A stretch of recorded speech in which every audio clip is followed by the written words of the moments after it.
हमारा channel subscribe करें और बेल बटन दबाना ना भूलें। उच्च शिक्षित युवक युवती परिचय सम्मेलन भारतीय जन संगठन का अनुकरणीय कदम। भारतीय जन संगठन राजनांदगांव छत्तीसगढ़ में उच्च शिक्षित युवक युवती परिचय सम्मेलन का आयोजन उद्याचल में किया गया। इस आयोजन में doctor engineer, CA, CS, MBA, PhD, स्नातक, स्नातकोत्तर के साथ विभिन्न शासकीय संस्थाओं एवं प्राइवेट संस्थाओं में पदस्थ व्यवसाय से जुड़े हुए युवक युवतियों ने भाग लिया। भारतीय जन संगठन के द्वारा एक हटके वर्तमान परिवेश की जरूरत को ध्यान में रखते हुए युवक को युवती और युवती को युवक को जानने के लिए एक भव्य मंच के माध्यम से युवक युवतियों को मंच पर लाया गया और उन्होंने अपने मन की बात सभी के सामने रखी। यह आयोजन अपने आप में अनुकरणीय एवं समाज को एक नई दिशा देने वाला रहा। इस आयोजन में 105 युवकों ने एवं 50 युवतियों ने भाग लिया, जो कि भारत के विभिन्न राज्यों से आए हुए थे। वैसे तो भारतवर्ष में हर जगह, हर समाज में, हर वर्ग में परिचय सम्मेलन एवं सामूहिक विवाह होते हैं, लेकिन भारतीय जन संगठन के इस परिचय सम्मेलन में वर्तमान की परिस्थिति और भविष्य की चुनौती को ध्यान में रखते हुए संगठन के विशेषज्ञों के द्वारा युवक युवतियों से इंटरव्यू लिया गया और सभी विषय की पारदर्शिता का ख्याल रखा गया। इससे भारतीय जन संगठन का जैन समाज के लिए यह परिचय सम्मेलन युवक युवतियों की शादी के लिए बहुत ही मददगार सिद्ध होगा। बिजनेस वूमेन बेसिकली मैं और क्लासेस भी लेती हूँ, सीएस, सीए और लॉयर्स की।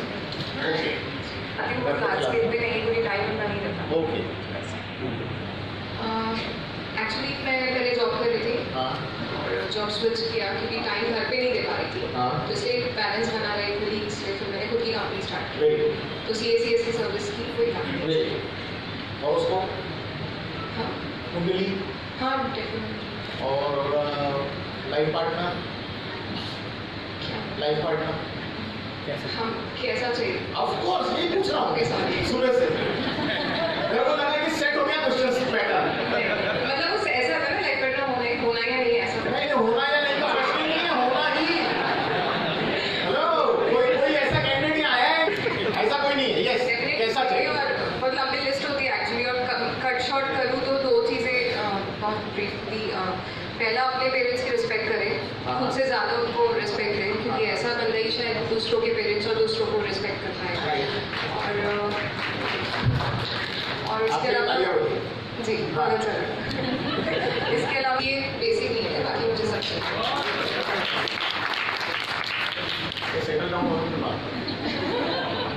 ड्रिंक करते हैं, मतलब ऐसी हैबिट्स में जा रहे हैं जो अपने समाज के लिए सही नहीं है। आई थिंक उस चीज़ को करेक्ट करना बहुत जरूरी है। वो स्टार्ट हमसे ही होने वाला है। एकदम बहुत ओपन और स्पष्ट अगर ये बात बोलती है कि हमारे समाज के युवा साथी लोग इस तरीके की हरकत कर रहे हैं। उसने कहा, अगर आपने ध्यान से सुना हो, मैंने ध्यान से सुना, उसने कहा इसको बाद में शूट कर। मेरी 2 महीने उससे दोनों की शादी हो गई है और मेरे मम्मी पापा दोनों नहीं उससे। अच्छा, बाहर में आया तो उसको सबको साथ में लेके चल सके। ओके। और गुड नेचर से उसको करियर के लिए सपोर्टिव रहोगे? बिल्कुल। बोल ले वो अमूल जय जी ने जय जी बताइए अपने बारे में बताओ। मैं कोई पढ़ा सिटी कविता हिमांशु पारक। हिमांशु जय जी ने बताइए। हिमांशु अपने बारे में। मैं टोंडी लोहारा छोली रहता हूँ। ऑडियंस सुनो एक बार audience. Yes I will certainly allow you, just a minute. उस थोड़ा सा settle down. Myself Gagan Jain, basically I am from Raipur Chhattisgarh. एक मिनट, आपका नंबर फिर से बोलो। Basically I am from Raipur Chhattisgarh and I did my MTech from IIT Guwahati. Then after I did the job in LG electronics as a senior engineer. Then after I appeared for civil service UPSC exam. I wrote the mains examination 3 times, but I could not clear the exam. Then I went for the MIT University. I did the job as an assistant professor for 2 years. Since last 6 months, I am doing again the faculty, but I changed my field. Right now, I am in Delhi as academy as a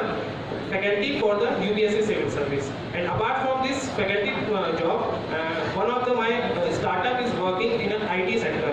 So we are providing the software services to the clients. And in my family, basically, we have 5 members.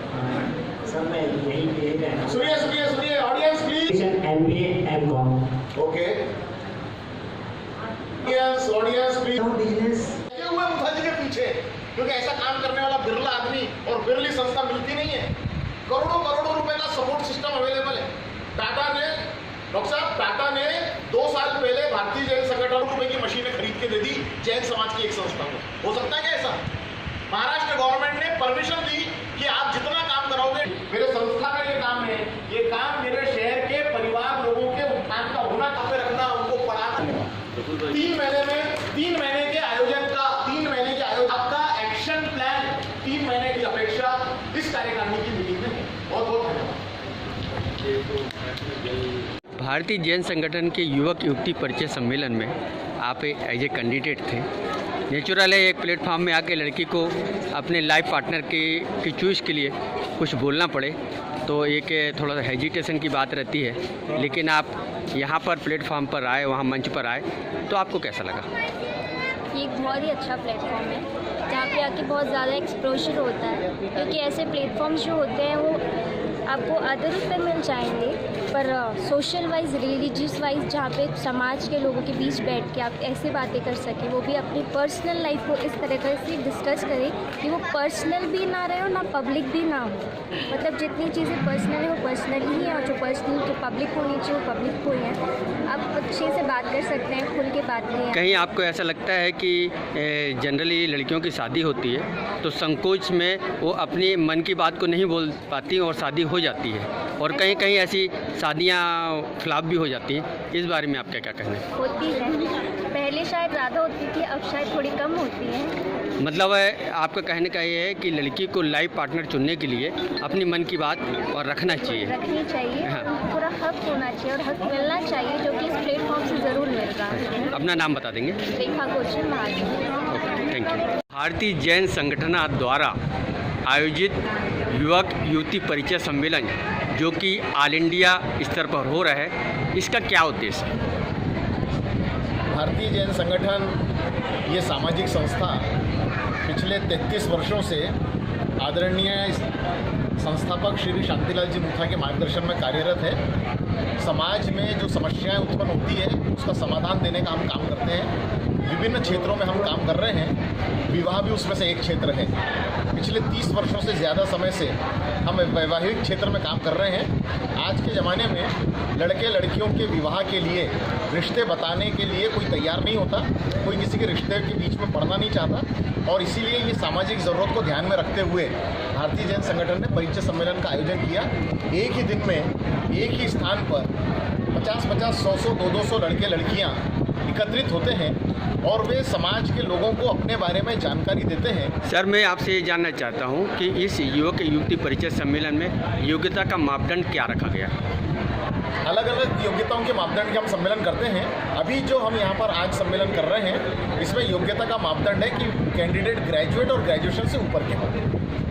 कौन कौन से state से यहाँ पर युवक युवती आए हुए? 6 अलग अलग राज्यों के लोग यहाँ पर उपस्थित हुए हैं और उसमें अधिकांश कैंडिडेट छत्तीसगढ़ के हैं। बाकी अलग अलग 6 प्रदेश के भी लोग आए हैं। महाराष्ट्र है, मध्य प्रदेश है, राजस्थान है, झारखंड है, उड़ीसा है, ऐसे 6 राज्यों से लोग। इस आयोजन में युवती को युवक पसंद आ जाता है और युवक को युवती पसंद आ जाती है, तो क्या यहाँ पे तत्काल उनकी शादी होने का भी प्रावधान है? बिल्कुल भी नहीं, जल्दबाजी करना ठीक बात नहीं है। हमारा काम परिचय कराना है, इसीलिए इस कार्यक्रम का नाम परिचय सम्मेलन है।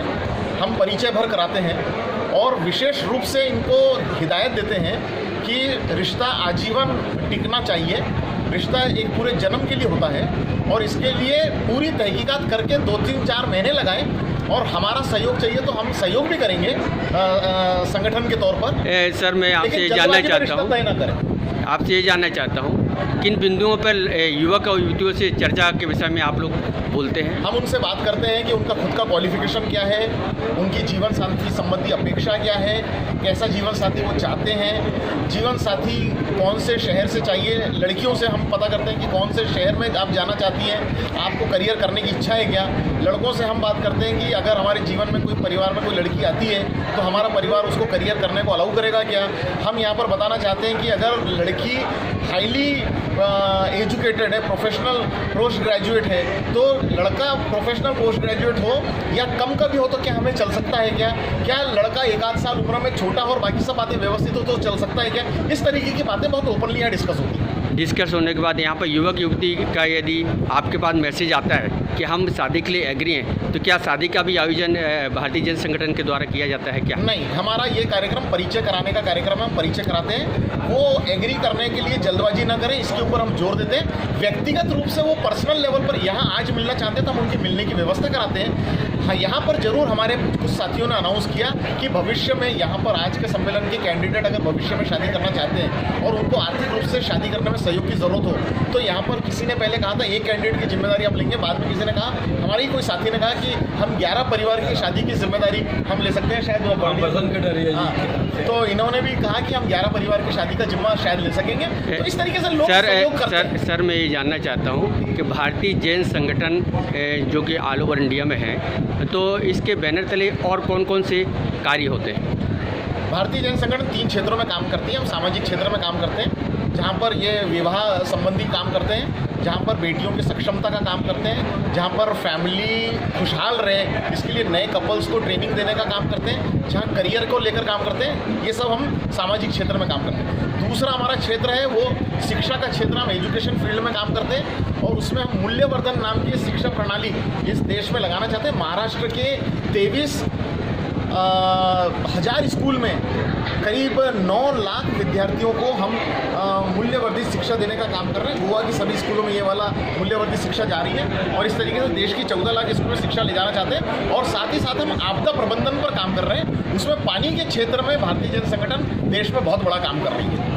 सर आपसे मैं ये जानना चाहता हूँ कि पूरे भारत में भारतीय जैन संगठन की कितनी शाखाएं हैं जो इस क्षेत्र में काम करती हैं? भारतीय जैन संगठन 12 राज्यों में काम करती है और 12 राज्यों में राज्य स्तर से लेकर गांव स्तर तक हमारी शाखाएं हैं। सर अपना नाम और मैं प्रफुल्ल पारक, भारतीय जैन संगठन का ट्रस्टी। Okay, thank you. भारतीय जैन संगठन का ये बहुत ही अच्छा आयोजन, इसका विचार आपके मन में कैसे आया? विचार मन में ऐसा आया कि लगभग 30 वर्षों से मैं राजनांदगांव में इस सेवा के क्षेत्र में हूँ और आज तक ऐसा कोई परिचय सम्मेलन राजनांदगांव में मैंने नहीं देखा। और कई संस्थाओं में, कई शहरों में मैं जाता हूँ भारतीय जैन संगठन के कार्यक्रम में, वहाँ देखता हूँ इतने सफलतापूर्वक वो लोग करते रहते हैं। अभी मैं 15 दिसंबर को नागपुर गया था और नागपुर में एक परिचय सम्मेलन मैंने अटेंड किया। उस परिचय सम्मेलन में वैसे तो हम बहुत से सेवा के कार्य करते रहते हैं, विद्याचल से जुड़े हुए हैं, कई संस्थाओं से जुड़े हुए हैं, लेकिन वहाँ एक जोड़ा मुझे मिला, एक कपल मिला। वो कपल बोलता है, मेरा परिचय हुआ उनसे और वो ये बोलता है कि मैंने पूछा उसको कि भाई आप यहाँ कैसे आए हो। उसका ये जवाब था कि मेरा भी कभी परिचय सम्मेलन में आया था और विवाह जो है कराने वाला भारतीय जैन संगठन ही है। तो मैं जब भी परिचय सम्मेलन भारतीय जैन संगठन का होता है मैं जाता हूँ और लोगों को मोटिवेट करता हूँ, लोगों को उत्साहित करता हूँ, प्रेरित करता हूँ कि इसमें आप जरूर जाओ। और मैं ज़िंदगी भर भारतीय जैन संगठन का एहसान नहीं भूल सकता। अध्यक्ष महोदय, मैं आपसे ये जानना चाहता हूँ, यहाँ पर उच्च शिक्षित वर्ग के युवक युवतियों को ये स्थान दिया गया है, तो इसके पीछे क्या कारण है? इसके पीछे ये है उच्च शिक्षित कि आज के बच्चों को हेजिटेशन को हमको कम करना है। लड़के बच्चे लड़कियां इतनी पढ़ लिख ली हैं लेकिन थोड़ा हेजिटेशन है पब्लिक के बीच में आने का, हिचकिचाहट है। तो हमारा मेन उद्देश्य ये है कि एक प्लेटफॉर्म में वो आएँ और अपनी विचार रखें और एक बच्चे के आने से दूसरे, अगर लड़की एक आ रही तो 100 लड़के उसको देख के उसके सारे क्वालिफिकेशन के बारे में सारी चीज़ों की जानकारी लेते हैं। एक लड़का आया तो 40-50 लड़कियां आई हैं, उनके परिवार को पता चल जाता है ये हमारे योग्य है या नहीं है। इस आयोजन में कितने युवक युवतियों ने इस आयोजन में लगभग 142 आज कैंडिडेट उपस्थित हैं। हाँ, 142 कैंडिडेट उपस्थित हैं। उसमें लगभग 35 के आसपास 30 से 35 लड़कियां हैं, 47 लड़कियां और बाकी लड़के हैं। तो इस तरह के आयोजन आगे भी आप इस तरह के आयोजन मैं आपको एक चीज़ और बता दूं एडिटर महोदय कि इस आयोजन में क्वालिफाइड बच्चे chartered accountant, doctors, engineers, CS इतने ऐसे बच्चे लेके आए। ग्रेजुएशन वाला हमने फील्ड सेलेक्ट किया था और आगे हमारी योजना पूरे छत्तीसगढ़ में करने की है, छत्तीसगढ़ में खास शहरों में, लेकिन साल में कम से कम 2। और ये राजनांदगांव में जो आयोजन हुआ है हम चाहते हैं हर साल हो और अगले साल भी हम इसको दुर्ग में करने की घोषणा कर दी है। Okay, thank you. आप अपना नाम और डेजिग्नेशन। मैं संतोष सावा, राज्य अध्यक्ष भारतीय जैन संगठन, राजनांदगांव, छत्तीसगढ़। Thank you. संगठन छत्तीसगढ़ के द्वारा जो ऑल ओवर इंडिया युवक युवती परिचय सम्मेलन का आयोजन किया जा रहा है, जिसमें उच्च शिक्षित वर्ग को लिया जा रहा है, तो क्या इसमें और जो ज़्यादा पढ़ाई नहीं किए हैं उनको स्थान क्यों नहीं दिया गया? देखिए, इसका ऐसा कारण ये है कि क्राइटेरिया बनाना इसलिए ज़रूरी था कि हमारा जो एक टारगेट था उतने बच्चों को यहाँ पर हम बुला सकें। अगर ये दोनों का सम्मिलित करते, कम पढ़े लिखे और ज़्यादा पढ़े लिखे, तो बहुत ज़्यादा आए होते हैं और उसमें फिर सिलेक्शन करने में मुश्किल जाता। तो आगे चल के आप सेकेंड वर्ग वालों को भी स्थान देंगे? ज़रूर हम आगे दूसरा जो बचे हुए कैंडिडेट हैं उनके लिए भी इस टाइप का आयोजन करेंगे, उसमें उन्हीं लोगों का रहेगा। और ये आयोजन हम इसलिए कर रहे हैं कि हमारे जैन समाज के भाई बहन पूरे छत्तीसगढ़ में फैले हुए हैं। अब किसके यहाँ कैंडिडेट शादी के योग्य है ये पता नहीं चल पाता। इस मंच में आने से पूरे छत्तीसगढ़ और पूरे इंडिया के लोगों ने जाना कि कहाँ लड़कियाँ शादी के योग्य है और कहाँ लड़के शादी के योग्य हैं। और इस मंच से एक कैंडिडेट को एक साथ 200 लोग देख रहे हैं, जो उनके लिए एक बहुत बड़ा प्लेटफॉर्म है। अच्छा, ओके, धन्यवाद। और अपना नाम बता देंगे? मैं रमेश चोपड़ा, मैं भारतीय जन संगठन का दुर्ग का जोन अध्यक्ष हूँ और इसमें